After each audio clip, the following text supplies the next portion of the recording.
গান্ধীর চিন্তাধারা মৃত্যুকে ছড়িয়ে দিন, ছড়িয়ে দিন, ছড়িয়ে দিন। इंदिरा गांधी तब तक सूरज चांद रहेगा, इंदिरा तेरा नाम रहेगा, गांधी अमर रहे, अमर रहे, अमर रहे।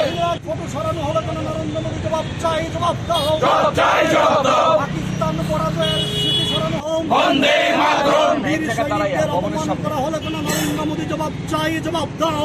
এই সংগ্রাম চলছেই চলবে। জবাব চাই, জবাব দাও।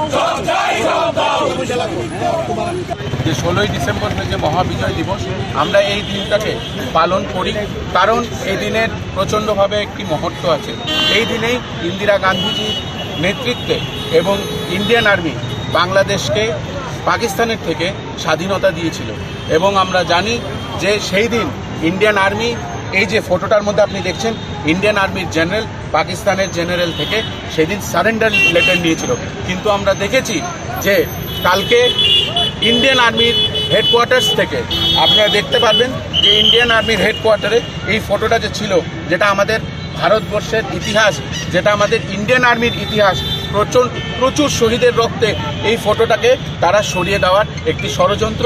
এই ষড়যন্ত্র মূল কারণ হয়েছে তারা ভারতবর্ষের যে ইতিহাস, যে ইন্দিরা গান্ধীর নেতৃত্বে যে ইতিহাস ভারত সরকার এবং ইন্ডিয়ান আর্মি যে ইতিহাস লিখেছিল, সেই ইতিহাসকে মুছে দেওয়ার একটি প্রকল্প।